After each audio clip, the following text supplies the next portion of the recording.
Hi everybody, Dan Illman here, getting ready to kick off the late pick 4 at Gulfstream Park on Saturday with the Grade 3 Marshua's River Stakes, race number 9. Our stakes preview is presented by DRF Bets. When you sign up to DRF Bets right now, you'll get a $200 free bet, no deposit required. And all you have to do is go to drf.com/join and use the promo code FREEBET09. Let's take a look at the field of fillies and mares going 1 1/16 on the turf at Gulfstream Park. We are going to have a strong favorite in this race in the number 8 Dream Dancing. She is already a Grade 1 stakes winner, although Dream Dancing needed kind of a little hidden drop in class in the Del Mar Oaks. The West Coast 3-year-old fillies I don't think could step with the East Coast horses that included La Coronel and New Money Honey. And trainer Mark Casse said, I've seen enough of La Coronel and I've seen enough of New Money Honey. I'm going west with Dream Dancing. Dream Dancing found the right spot. She won that race. She returned to Keeneland in her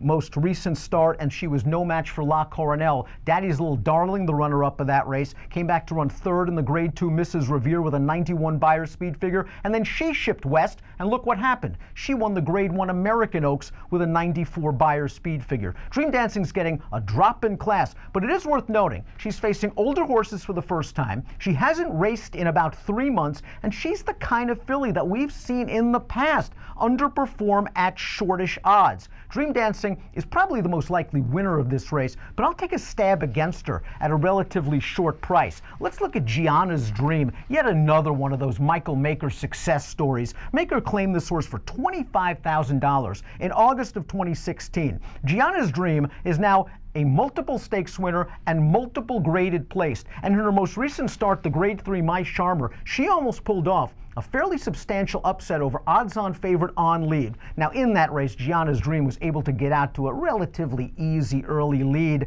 On Lead needed the length of the stretch to get her in the lane. Gianna's Dream, though, is capable from stalking range, and that might be key in this race because there are some other speed horses. Gianna's Dream really in form right now, a horse that probably deserves to be the second choice come post time. I kind of need to see it again against a horse the caliber of Dream Dancing and a couple of others. Also, that 97 Beyer, maybe it's the sign that she's simply a new horse and she loves Gulfstream Park. It was her debut in South Florida.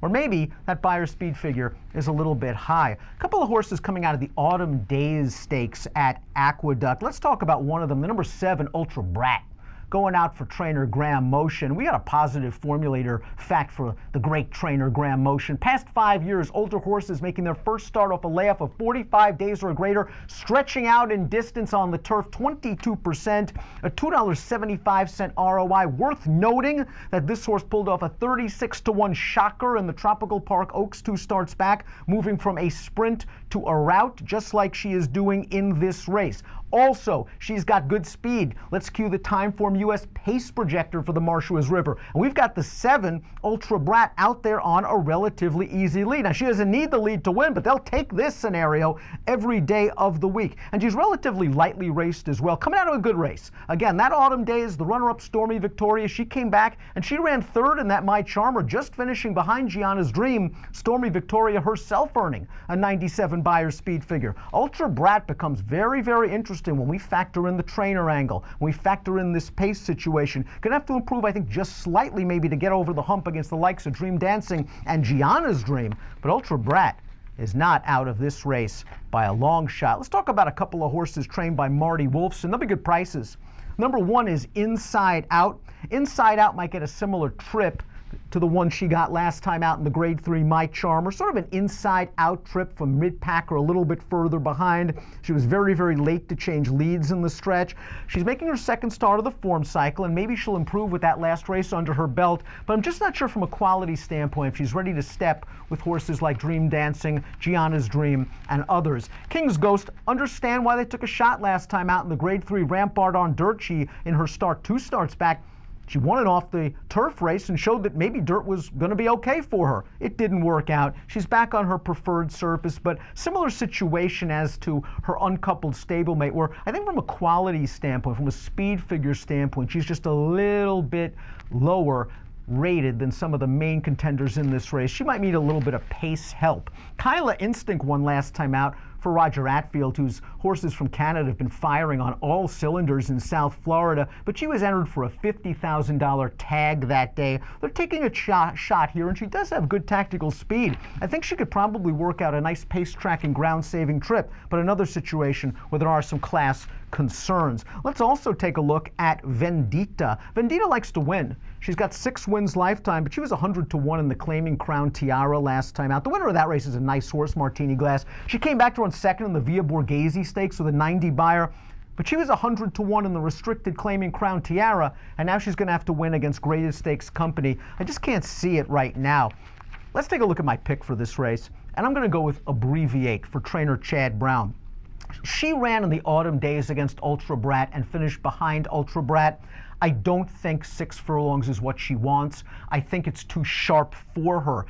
She really didn't have a bad trip. She sort of split horses. She was in a little bit tight in the lane, but I just don't think she really got a chance to run. By the time she started her run, the race was over. She is a half-sister to a horse that is grade 3 placed at 11 furlongs.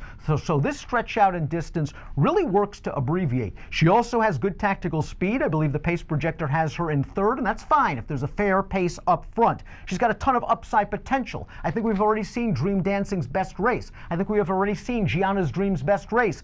Abbreviate has only raced 5 times. I think she's got major scope for improvement for trainer Chad Brown, and she has not missed a beat in the morning since her most recent start. She ran on November the 26th. 2 weeks later, she was down in South Florida. She recorded her first public workout since that most recent race, and she has worked steadily each week after. I think she's ready to go for this race as Abbreviate for trainer Chad Brown. Joel Rosario takes them out. I think 5-1 would be a fair price on her to win, and I'll take her at that price. I'm going to go 4, 5, 8, and 1 in the grade 3 Marshua's River Stakes. Again, if you're playing the Gulfstream card on Saturday, please consider DRF bets. It's a really good deal.